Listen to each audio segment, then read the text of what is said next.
So, Cyberpunk Jordan uploaded a new video a couple of hours ago. Well, yesterday, I should say. Or not yesterday, but Saturday, depending on when you watch this and listen to it. But he put up a new video, and basically he gave his thoughts on the book that, you know, Ken Penders has put out called the Lara-Su Chronicles, Beginnings. And he pointed out something that was interesting throughout that. Now, he did point out a few things that, in his own right, because it's his opinion, could, land Ken in some legal trouble if that happens. I mean, one being that one of the covers, if not the only cover he used from the original Archie series to promote this, as one of the, basically promote this trade paperback, this graphic novel, as containing the stories from that. One of the covers he used was from Archie Sonic, and not only does it have the Archie Comics logo on it, but it also has the Sega logo and Sonic the Hedgehog name on it. And he pointed that out because, you would think, wanting to, have no affiliation, if you will, with Archie Sonic, that, through these reprints, he would find a way to get the people helping him to publish this to basically remove those names. Remove the Sonic name and remove the Sega and Archie name. Now, I know maybe he did that because he wants to at least let people know where this originated from and why the character's in there if they're new to it, or they're new to finding out or listening and trying to figure out, okay, what's going on here, why characters like Sonic and Knuckles, are in the book. But be that as it may, he did bring up some information that was really interesting. Now, he did give his thoughts on some of the editorials, mostly like the floating island changing from, being drawn and everything like it was in the original presentation to being photographed, basically being a Photoshop of a regular piece of land or something like that. He did bring up some of the editorials and stuff as well, like some of the changes here and there. But what's even more interesting is what he was talking about. He said because he said he had talked to somebody that worked on the book. He didn't give a name. He just called them the individual. And this individual actually had some information based on how, basically Ken was able to get the pictures, the images, the pages to look so, colorful, so remasterfully, if that's a word, remasterfully pristine, in the presentation from the original release. And what he brought up was interesting because he said that the individual, and I'll link the video at the end of this one so you guys can look at it and give your own take on it. But he said the individual basically said that the person that got credited in the book as being someone that helped bring the book to life was, paid, I guess as a thank you via PayPal, was paid $100 by Ken Penders. And they had posted that. And they'd also posted, a receipt, basically because PayPal gives it to you both ways. It shows you who sent it and it shows you the full detail and all that or something. I mean, I have a PayPal and even I, through my, I have a PayPal. I'm trying to say, even I have a PayPal and even I'm still trying to figure that out.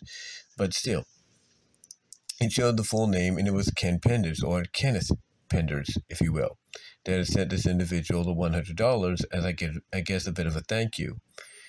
And the reason he thanked him, with that, even though this individual, I guess, did it for free, was because apparently, according to the other individual, this person, supplied Ken via the Archie Sonic app.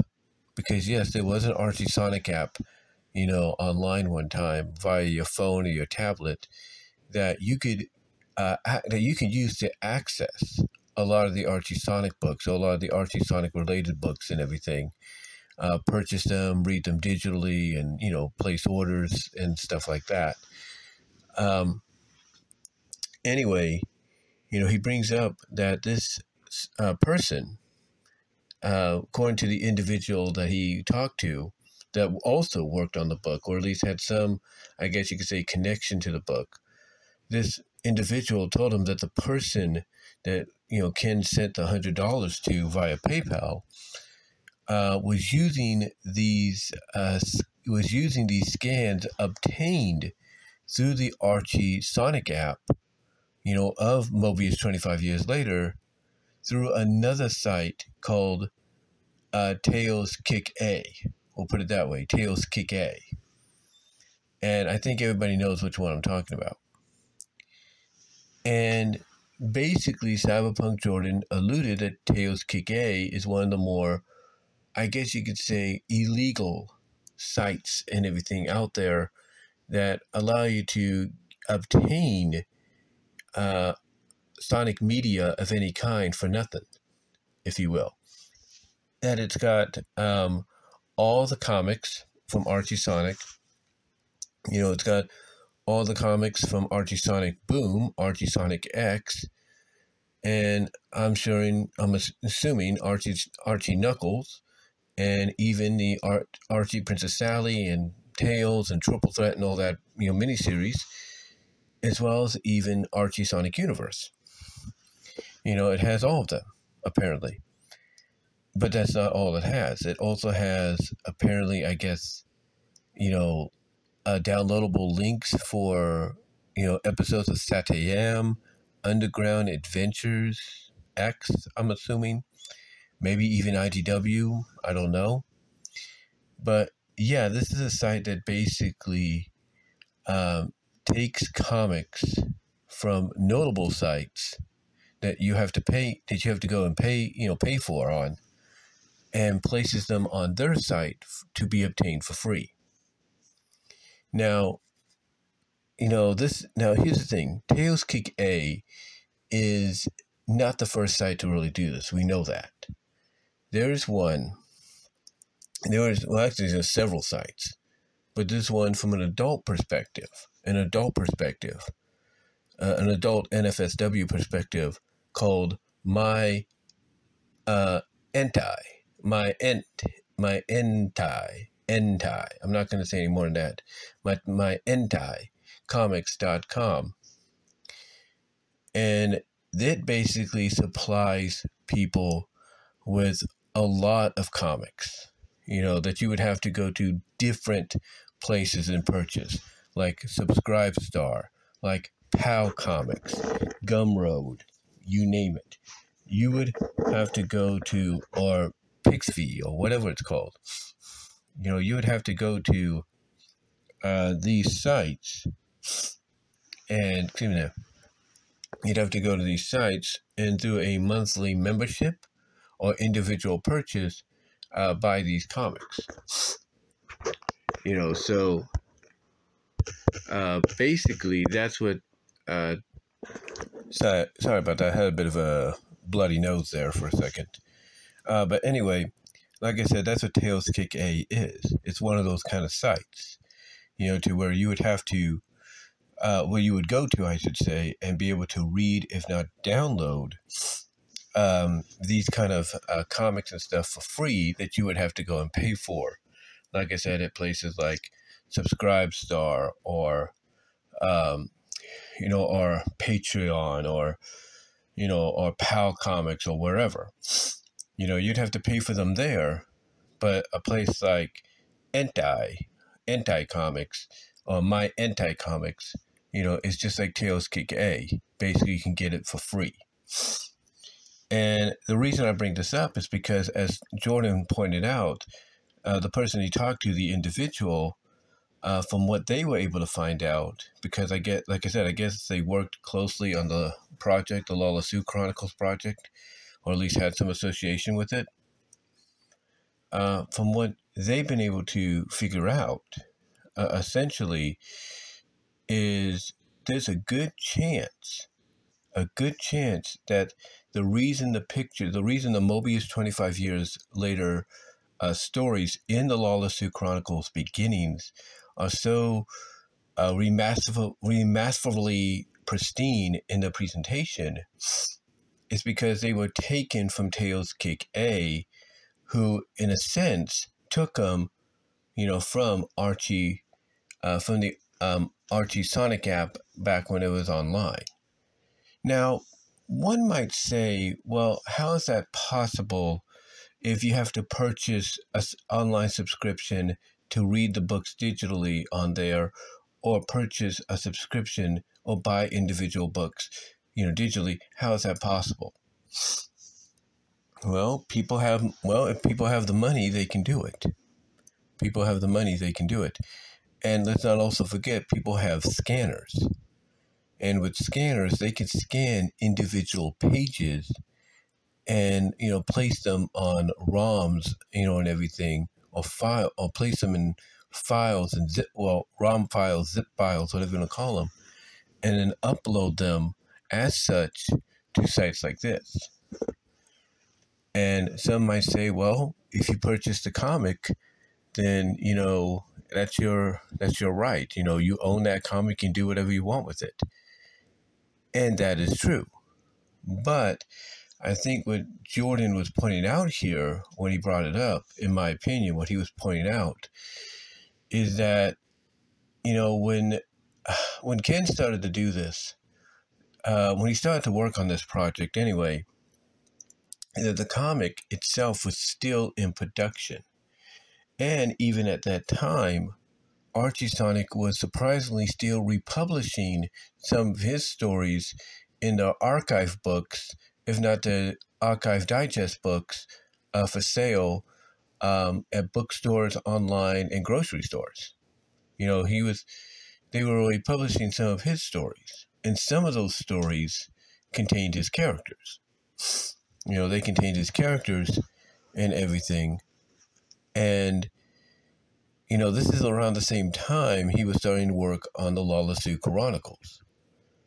So what Jordan, I'm assuming, is trying to state is that maybe when this person gave Ken these scans, because he's credited as doing so, that they might have done them around that time frame, when Archie was still being published, when Sonic, I should say, was still being published by Archie, in some stories, like Mobius years later, that were done by Ken, was still being republished.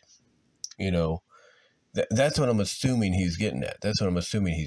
But the point is this.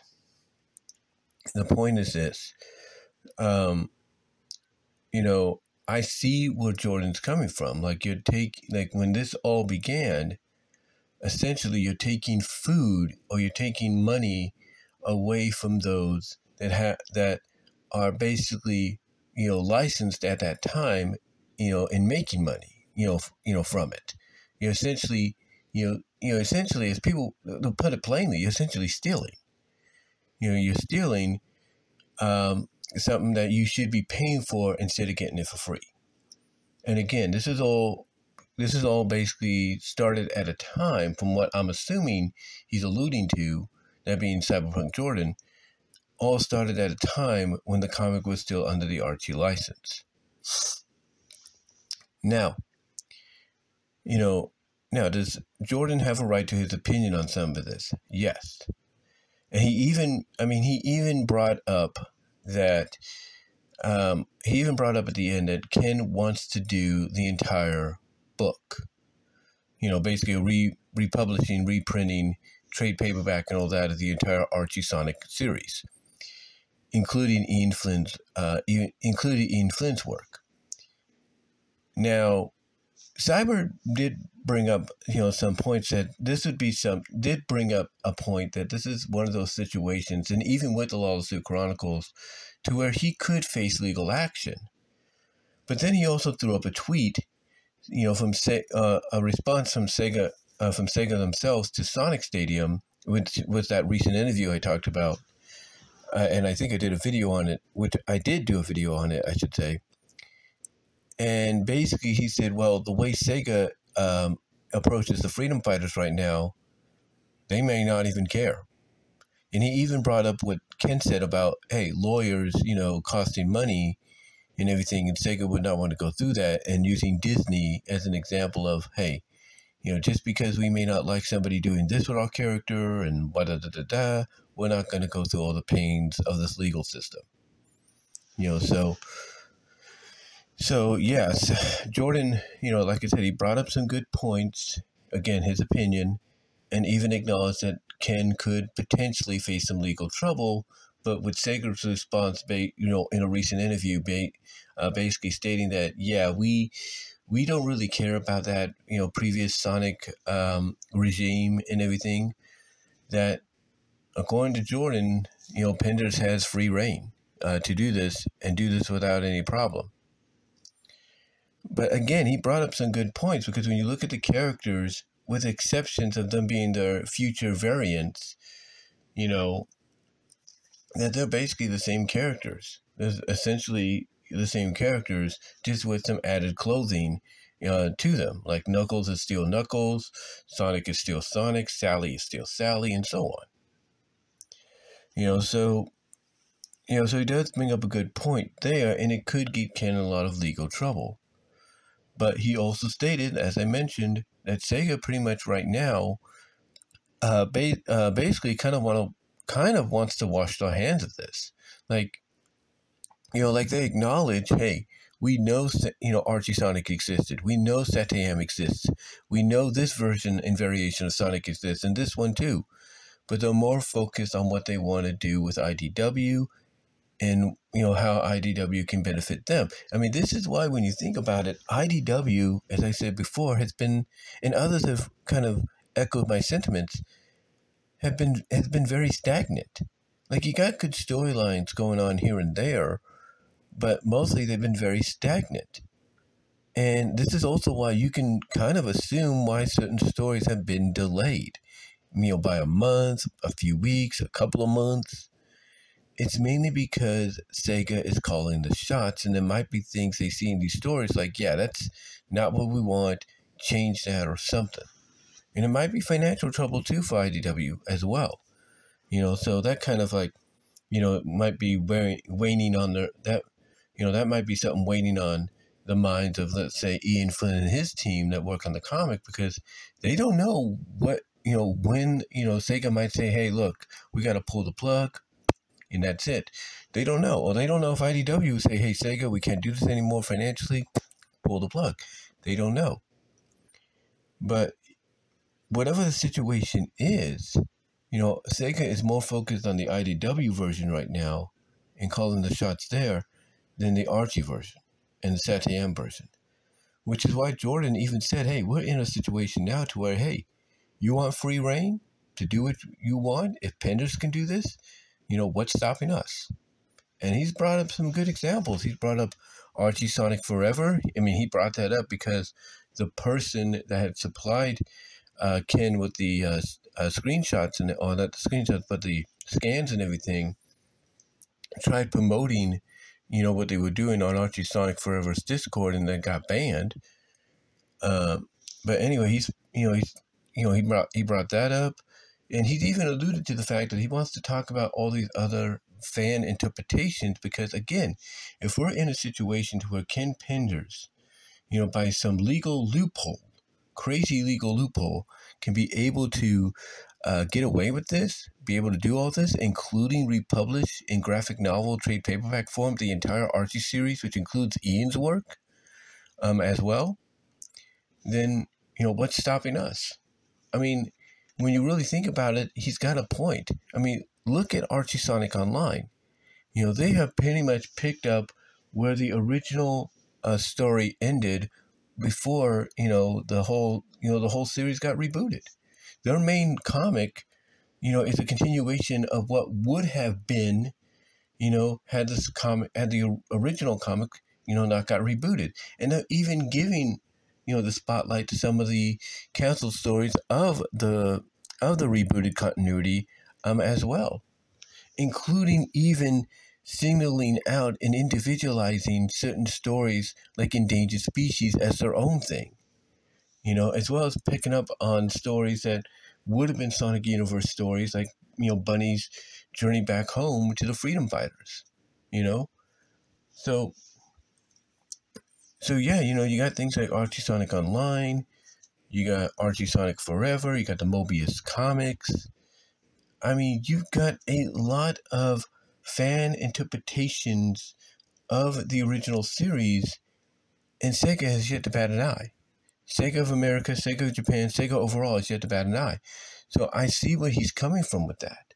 I see what he's saying, that, hey, if Penders can do this and make money off it, then what's stopping us from doing it, you know, non-monetization wise? And basically not make money off it, but do it for fun, do it for free, do it for the love of the characters in the franchise. Because, if Ken can do this, and, you know, Sega's not going to bat an eye, as he's putting it, as Ken Penders puts it, then they shouldn't bat an eye at us. So, but yeah, again, Cyberpunk Jordan brought up some good points, and that's all I can really say. I mean, I will, like I said, I will provide the video link to the video he did. You guys can check it out whenever you watch this, whenever I upload it to be premiering. But let me know what your thoughts are. Comment down below if you like.